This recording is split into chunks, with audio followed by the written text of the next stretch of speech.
Thank you very much. And I would like to also thank the organizers for inviting me to give this talk, and for Kai, who gave a wonderful introduction to quantum technologies.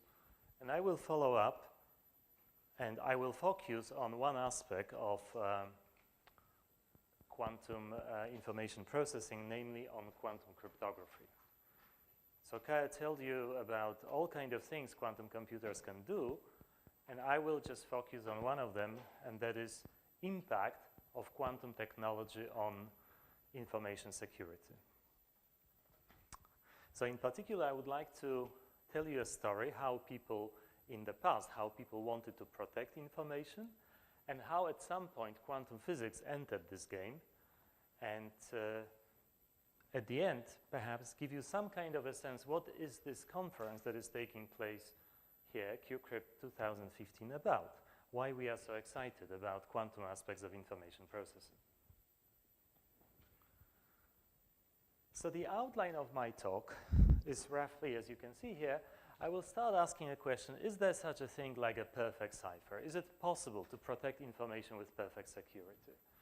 And then I will identify the key ingredient in this problem, namely the key distribution. Then I'll say a few words how quantum physics entered the game. I'll talk a little bit about Bell theorem, about the notion of reality and how is it connected to protecting information. And then at the end, I will go a bit paranoid about information and try to consider a very paranoid scenario where I assume that I may not even be responsible for my own actions. So is it then possible to protect information in the world where our freedom of choices is somewhat limited? So that's going to be very philosophical at the end. Now, when I talk about cryptography, I want you to have this particular picture in mind. So I want you to consider two individuals. We call them Alice and Bob. They're good guys. And an eavesdropper that is the enemy who wants to intercept information that Alice and Bob may want to send to each other. Of course, there are many other scenarios in cryptography, but this is the one I want you to have in mind. So when we go back in time and look how people try to protect information, then we have to go basically about to the 400 BC, where in ancient Sparta, people use a very simple device. I will show it how it looks in a moment, called Scytale, which was based on permutation of characters. So permutation of letters is one way to scramble messages. Another way is to substitute one character for another character. And that method of encryption was used, at least so historians tell us, about 550 BC by Julius Caesar. It's attributed to Julius Caesar. It's also known as the Caesar cipher. And of course, you can also use permutation and substitution together to create somewhat more sophisticated ciphers. So here is Scytale. It was a wooden button of a certain diameter. And then imagine that you are a military commander in ancient Sparta. You would take a parchment, you would wrap it around this wooden button, you would write your message, and then you would unwrap it and give it to a courier. You see, when you unwrap it, the letters are permuted, so the position of letters now is different. They also rotated, but letter A is still letter A, but it appears in a different place in this encrypted message.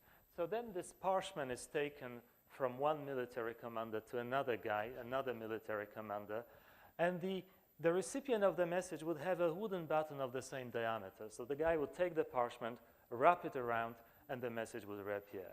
So that's the first, very simplistic, but the first device that implemented the permutation of characters for the purpose of secure communication.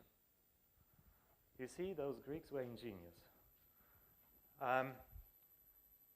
Substitution is attributed to Julius Caesar. Apparently, what Julius Caesar did when he communicated with his military commanders was to substitute one letter in the alphabet with another letter. And the way he did it is to write the alphabet, shift the alphabet. As you can see here, the bottom line is shifted by 3 letters to the left. And then you have a simple substitution rule. For A, you substitute D. For B, you substitute E. For C, you substitute F, and so on and so forth. I appended this ABC at the end, as you can see. So then the message, attack tomorrow, is encrypted in a different way. You know, A is not A anymore in the cryptogram. It becomes D, and so on and so forth. Now, whenever we have ingenious way of encrypting or hiding information, sooner or later another smart guy comes along and says, well, there is an equally ingenious way of breaking those methods. So for example, you may wonder how it is possible to break a simple substitution cipher by Julius Caesar. If you look at it, you say there may be many, many substitutions, not only based on the shifting the alphabet, but if you consider all possible substitution, it's a huge number. So how can we figure out which substitution was used?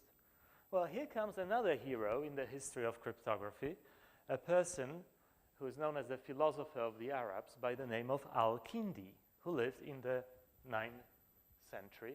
And he figured out that it doesn't really matter what kind of character is you use for substitution. Each natural language has a very typical frequency of characters. So any natural language is not just, if you see a written text in any natural language, it's not a random set of characters. It would be meaningless, right? So for example, in the English language, the most frequent character is the letter E. So when you do this one-to-one substitution, when you encrypt, if you look at the most frequent character, then it's reasonable to assume that this character represents the letter E. Then you look for the second most frequent character, which in English is the letter T. So then you say, well, the second most frequent character is a reasonable guess to assume is the letter T, and so on and so forth. So in fact, it is very easy to break Caesar ciphers, this one-to-one substitution. So easy that we do not consider this today as encryption. We just say, well, you know, you can see the written text through this one-to-one substitution.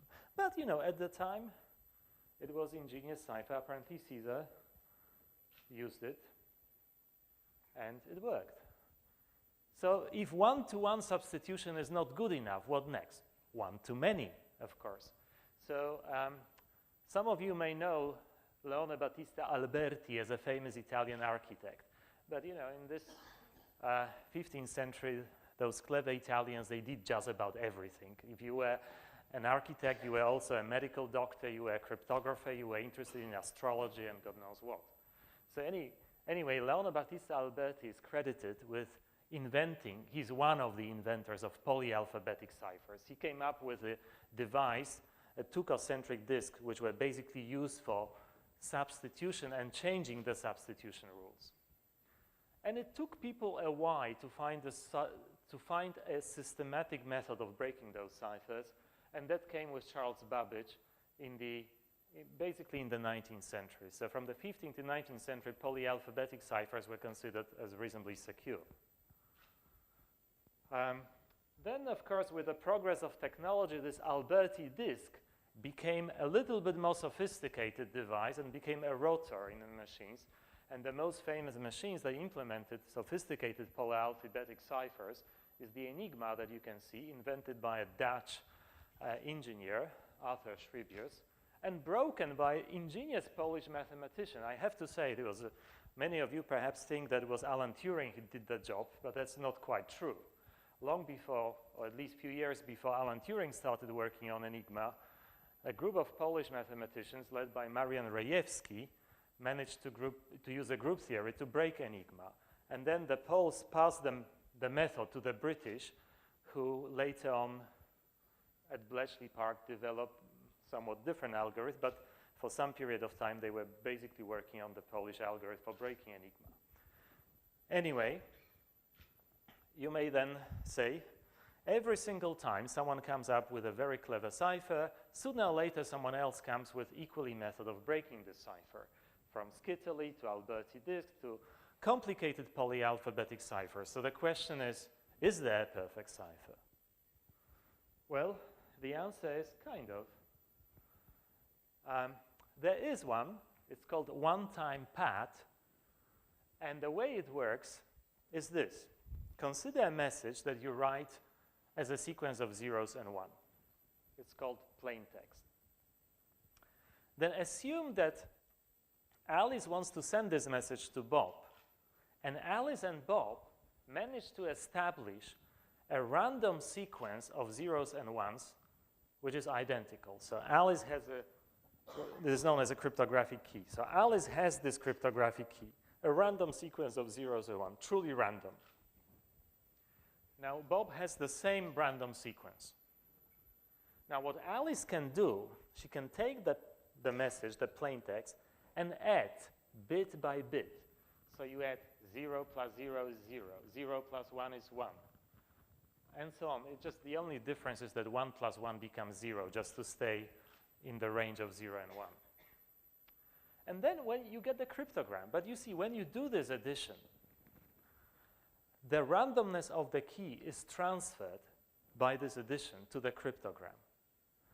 So the message is not random. It has this natural frequency that I was talking about when I was talking about Al-Kindi. The message has a pattern. But if you add the message to something that is truly random, then the pattern disappears. The cryptogram is then as random as the key.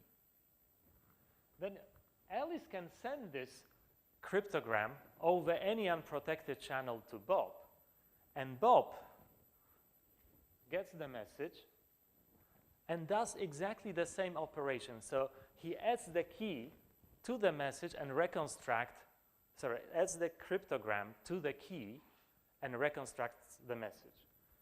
So this way, the randomness of the cryptogram and the randomness of the key are subtracted and you retrieve the message. But to anyone else who doesn't have the key, the cryptogram is as random as any random sequence of zeros and ones. So it can only be a wild guess what it is. No statistical analysis, no Al-Kindi kind of method is going to work because there's no statistical pattern. And it was shown by Claude Shannon that as long as the key is as long as the message, and it's used only once, never reused, and it is truly random and secret, then it's basically a perfect cipher. So we do have a perfect cipher. So why am I just talking here about cryptography if I can say that this is perfect? Well, there is a problem with this method. And I guess perhaps you know what it is. The problem is key distribution. Usually Alice and Bob are miles away from each other. And this method, remember, we cannot reuse the key. Once we use the key, it's useless. So there is a need to generate those keys all the time in this one-time path system. And if Alice and Bob are miles away from each other, how do they do it? How can they possibly guarantee that the process of the key generation or key distribution is secure? And the answer is, well, within the classical physics, it's not possible. And therefore, we had to look into some clever solutions. So what kind of solutions we have for the key distribution? Basically, there are two types of solution. There are public key cryptosystems, which avoid the key distribution problem. They're very clever mathematical constructions, but they're not entirely without problems. So the problem is that the security of public key cryptosystem is based on some unproven mathematics, that certain mathematical problems are difficult. Computer scientists call it complexity theory, where they just look at a problem and they ask themselves how difficult it is. How long would it take for a computer to solve this problem if I were to increase the size of the problem? How much of computational resources would be needed? And in any case, most public key cryptosystems that we know, or at least the most popular public key cryptosystem that we use, can be broken by quantum computers. So if one day, and hopefully not too far away in the future, we manage to build a quantum computer, or at least a dedicated quantum factoring machine, then most of public key cryptosystems that we use today will be useless. So that is a good and ingenious solution, but there are some problems there. Another solution, and this is what this conference here is about, is based on using quantum physics to distribute the key. So security is based not on some unproven mathematics, but it is based on the laws of physics, which gives you a different kind of security.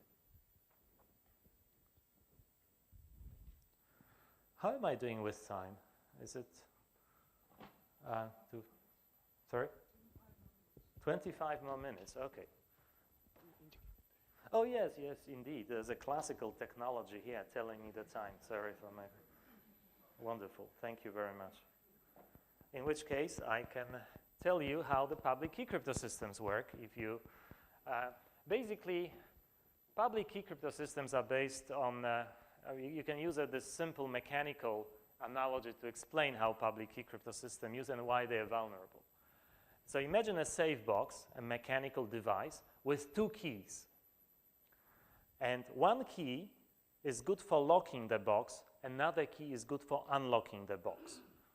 So if I have this safe box open, I can put a message, write a message and put it inside the box. And if I lock it with a locking key, which is also known as the public key, that's it. I cannot use the public key, the same key, for unlocking the box. I have to use another key called unlocking key to unlock the box. Now imagine that I'm in the business of producing many of those safe boxes, and I give them to anyone who wants to send a secret message to me with a locking key attached to it. So anyone can just write the message, put it into the box, and lock with the locking key. That's it. I keep private key. The private key, the unlocking key is with me. So when the box arrives, I just simply use my private key to open it. Now, of course, this mechanical device is a mathematical system. The two keys, the locking key, the public key, and unlocking key, the private key, are two numbers. And you may ask the question, okay, is it then possible, if I know the public key, if I can look at this public key, is it then possible to reconstruct the private key? And the answer is yes, it is possible, but it's difficult. It's difficult for classical computers, but we have this ingenious quantum algorithm which says that it's not difficult for quantum computers. So once we have quantum computers, by looking at the public key, knowing the public key that everyone knows, we can reconstruct the private key.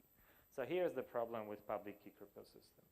So you can see, and I'm not quite sure who said this way, but I think it was Gilles Brassard who said once, you know, this now, here quantum physics comes to the rescue. So whatever quantum physics, what quantum took away, what quantum computers take away from us, the classical security based on public key cryptosystems, quantum gives back. Now enter quantum cryptography. So quantum cryptography basically started with some, chronologically speaking, with some ideas of Stephen Wiesner, followed by some work of Charlie Bennett and Gilles Brassard, who realized that some of the ideas of Stephen Wiesner, I think originally presented in 1970, could be taken further to the level of the key distribution, and came up with a method of doing this, and independently by myself in a slightly different way. Now I'm going to describe you the method that I propose, not because, well, of course I have a certain predilection for my method, but not exactly because of this, because I want to combine it with some new ideas, and I want to be a little bit more philosophical, and that's why I'm going to talk about entanglement-based or more Bell inequality-based key distribution. But nonetheless, both methods are, in some sense, useful and equivalent, or complementary, let me put it this way.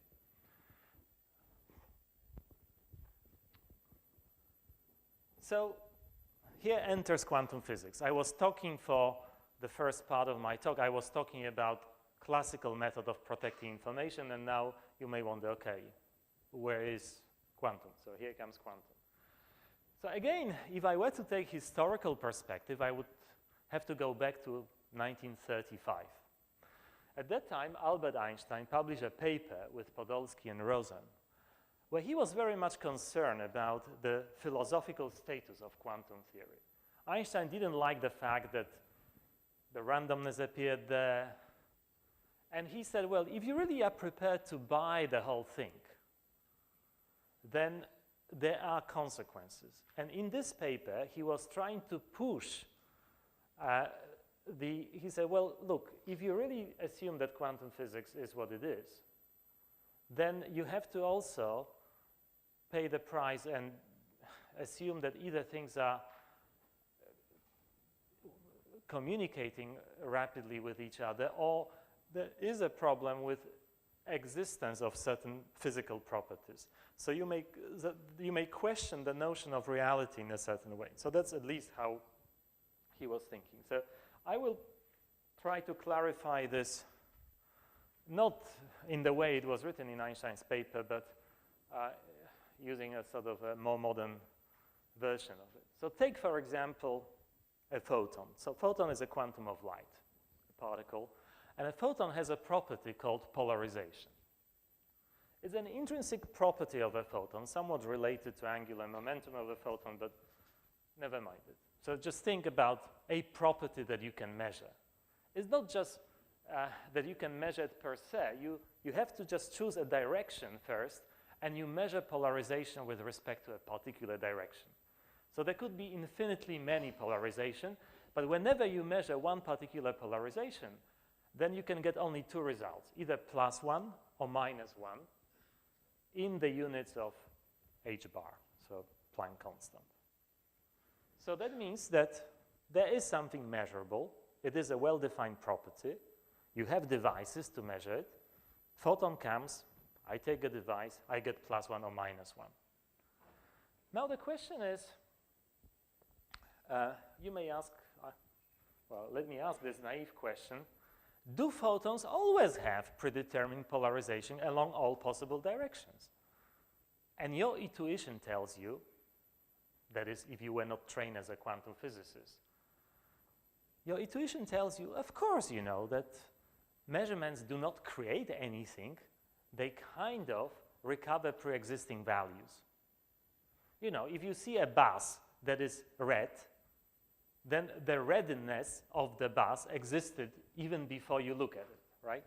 The bus is red, is an objective property of the bus. So we would expect that a photon coming prior to coming to a detector would have a polarization along all possible directions. So that the properties do exist. They sort of predetermine somehow. Now, here comes, so Einstein basically was sort of arguing that that may not be the case if you take the quantum description of the world. And another person who somehow formalized this notion was John Bell, who then considered, and this is the most complicated slide, it has one equation. So let me talk you through this equation, because after that, if you haven't seen it before, you can claim that you understand the Bell theorem. So you hear this buzzword Bell theorem, you think, gosh, it must be terribly complicated, but it isn't. It's just one-liner, really. So let me just walk you slowly through this, and then I will tell you how and why is it relevant for secure communication. So now assume that we have two individuals, Alice and Bob again. Now they are physicists. Later on they will become two people who want to communicate, or two physicists who want to communicate secretly, but now they're just physicists. Alice and Bob place, or there is a source of photons that are emitted in pairs. They are rather special I have to say. But nonetheless, there's a source, and one photon goes to Alice, another photon goes to Bob. Alice can, at her location, can choose between measuring two different types of polarization. I mean, two different angles. Call it A1 or polarization A2. And Bob can choose B1 or B2. Now, A1 can be treated as a random variable that has two outcomes, +1 or -1. A2 also +1, -1. On the Bob sides, we have B1 plus or -1, or B2 plus or -1. Now, the thing is, they only can measure one. So Alice has to really choose between A1 and A2, and Bob has to choose between B1 and B2, randomly and independently from each other. So now assume that it is the case that those polarizations pre-exist. So A1 has a value, A2 has a value, B1 has a value, and B2 has a value. In which case you can define another random variable, S, which is given by this very simple formula here. Now look at it. A basic mathematics tells you, if you look at those expressions in the brackets, the basic mathematics tells you that if B1 and B2 can only be plus or minus 1, then one of these brackets is equal to 0 when they are the same. Well, sorry, when they are different. So then +1 -1. And the other bracket has to be equal to plus or minus 2, in which case S has to be either +2 or -2. That's it. Now, Alice and Bob can run experiment many times. So they repeat the sequence where the photons are emitted, they choose A1 or A2, B1 and B2, do the measurements, run it few times, many times, many times. And then, statistically speaking, they can establish the value of S, the average value of S. Right? Because they know the frequencies for different, I mean, that would maybe require a bit of more simple mathematics, but they can establish the average value of S. Now, if S is either -2 or 2, the average value is somewhere in between. So that means that S is greater than -2, but smaller than 2. And this is Bell's inequality. That's it. Well, it's actually, if you talk to a wacky physicist who is working in the field, he or she will tell you that it is actually CH-SH inequality because there are many different variants of the Bell inequality. But if you want to brag in your office, you can say to your colleague, oh, this is the Bell inequality. Now, so it's quite clear that this Bell inequality here has to be satisfied whenever there is a value you can attribute to A1, A2, B1, and B2. If it isn't, then there's a problem. That means that those values somehow cannot exist in this simplistic understanding of the whole thing. So people tried, you know. After John Bell proposed the test, experimentalists, I have to say it was not the case that the experimentalists rushed and started doing those experiments, even though they're probably the most important experiments in modern physics. But it took people a while to start doing it, and those were sort of people usually on the fringe of, not in the mainstream physics. So starting from John Clauser and others, started, you know, the first experiments I understand were performed at Berkeley on the West Coast. Then some American colleagues wanted to reproduce on the East Coast. On the West Coast, the Bell inequalities were violated. On the East Coast, were not violated. It turned out to be experimental error. And then some other people came up with more sophisticated experiments, in particular Alain Aspect and many others. I mean, the most recent one, in fact, was performed only just a few weeks ago by Roland Hanson at Delft. They were improving on various different technical issues, but those improvements were important. So what you can see here is actually the experiment that most physicists took for as the experiment that was by Alain Aspect, and you can see his lab in Institut d'Optique in Orsay in 1982 when the experiment was performed. Now this lab looks pretty ancient by modern standards. I mean, those experiments are much more, look different today. Anyway, so what should I say? Well, the consensus is, yes, the Bell inequalities can be violated. So it is indeed the case that S can go outside the range -2 and 2 and can be as big as 2 square root of 2. Well, so we have a problem, and the problem is maybe those values do not always exist. There may be physical situations where you can claim that the values are not there before they are measured. And so what it has to do with cryptography, what it has to do with this scenario. Well, we can use this scenario once we know that something does not exist. That means no information can be carried by polarization. The bit value cannot be encoded there because it doesn't exist. And if it doesn't exist, then it cannot be eavesdropped. So in other words, the sequence of arguments like this: photons do not carry predetermined values of polarization. At least we can arrange it in a such way where they don't. So if the values are not there, if they didn't exist prior to measurements, they were not available to anyone, including eavesdroppers. So testing for the violation of Bell inequalities is equivalent to testing for eavesdropping. You see Bell inequalities violated, no eavesdrop, and nobody could measure it because measuring would make them be there in some sense. Now, I'm actually using the language or explanation to which I do not subscribe, but for pedagogical purposes, I use it anyway. And then the first experimental test followed. So you see this Asian photograph of the first entanglement-based key distribution scheme was performed by my colleagues, John Rarity and Paul Tapster, at the Defense Research Agency in Malvern.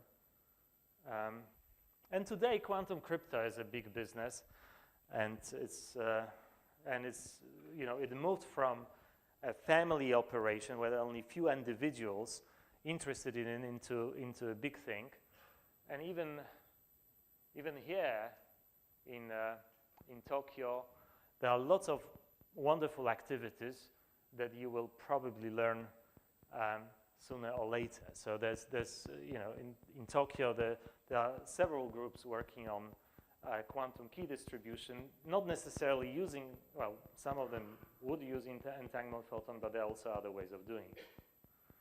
So that is a very impressive thing. And so if I were to give this talk a few years ago, I would probably stop here. But it is fair to me to say, as a kind of disclaimer, that there are many technical issues that I kind of omitted in my talk. One of them, for example, is that a violation of Bell inequalities require that Alice and Bob really make random choices. So they choose randomly what to measure, A1 or A2. And Bob has to choose B1 or B2, and it has to be truly random. And what happens if it isn't? So it might be the case that we are manipulated. Maybe Alice and Bob do not make those choices willingly. Maybe they don't have free will. Well, if you don't like this mumbo jumbo about free will, you may say, or I may just rephrase it. So Alice and Bob obviously do not make those choices themselves. They buy random number generators. And then the question is, how good are those random number generators?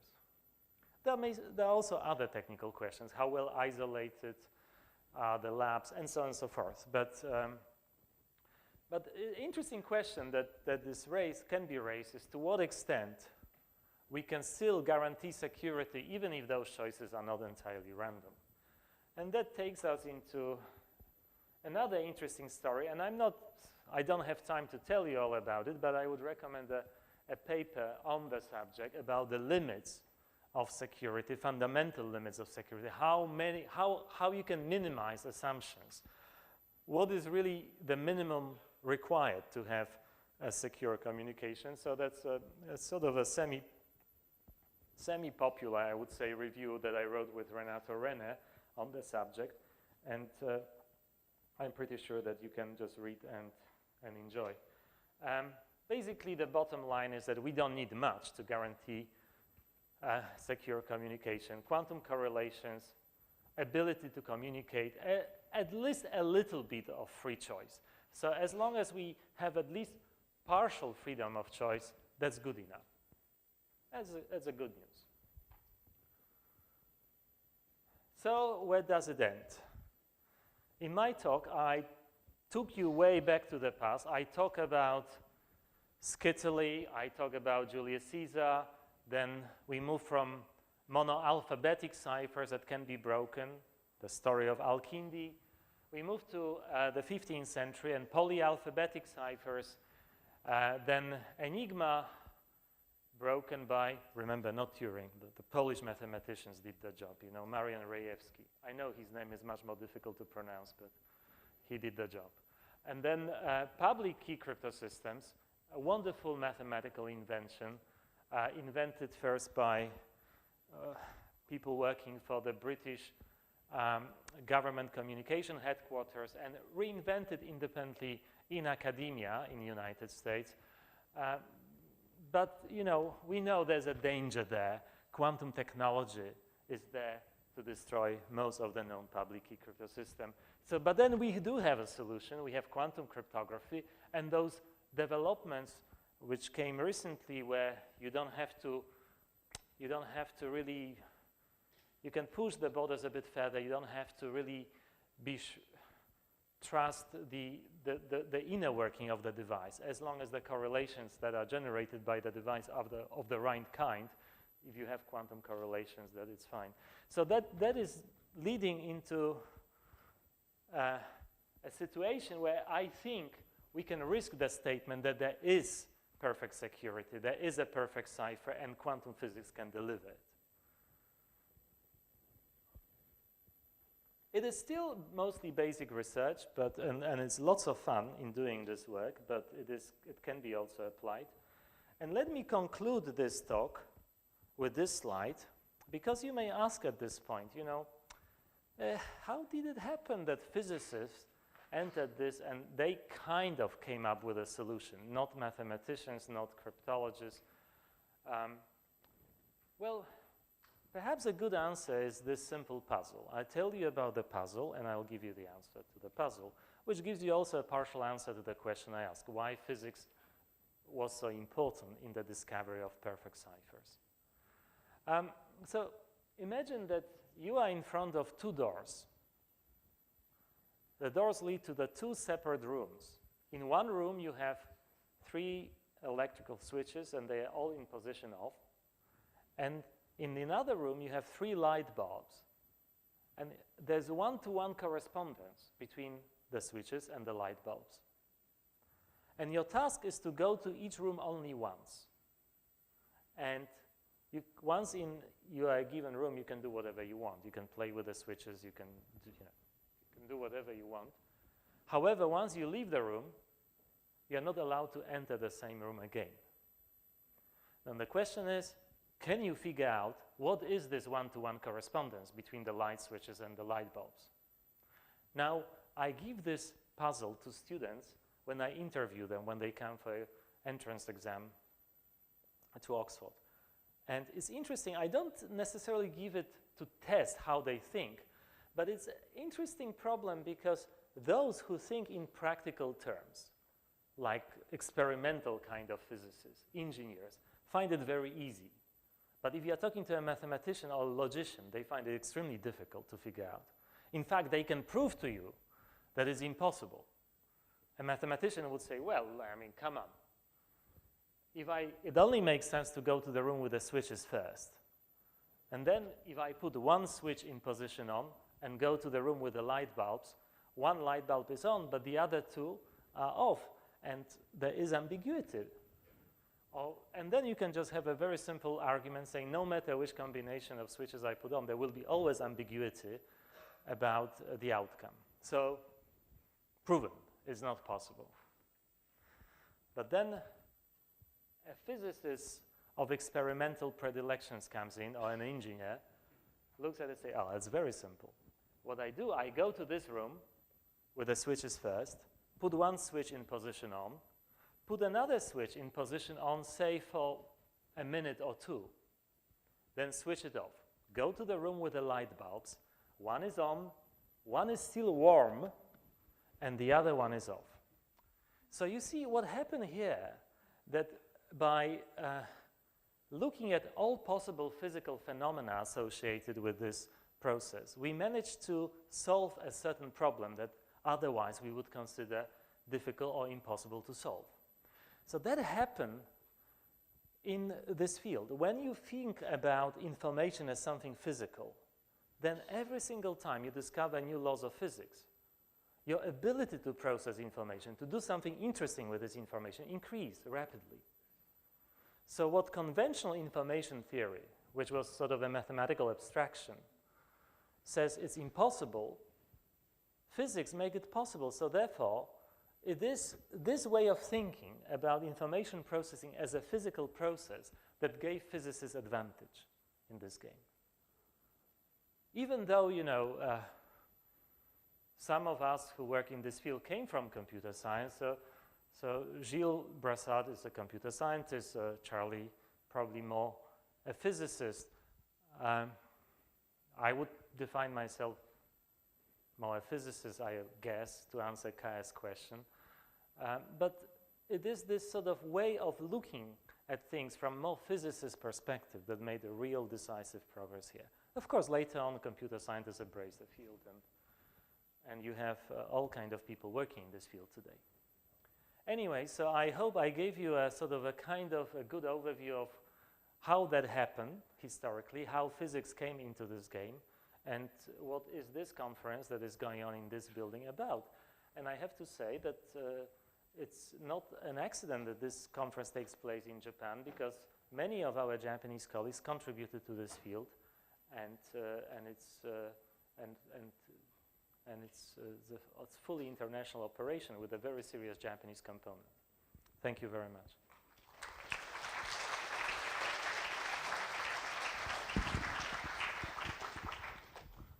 エカート先生、根本先生、大変貴重な話をどうもありがとうございました。量子力学の話とかから始まってコンピューターの計算だとか、古代の暗号とかって最後にまた物理の話ということで、いろいろ広い分野なんだなということがお分かりいただけたかと思いますけど、違う分野がぶつかると、新しい技術とか学問というのが生まれるので、私も個人的にそういうところに魅力を感じて研究しております。それで、時間になってしまったんですが、せっかくの機会ですので、もし何かがありましたら、お伺いしたいのですが、日本語で構いませんので、何かございますでしょうか。Is there any questions you can ask in English or Japanese?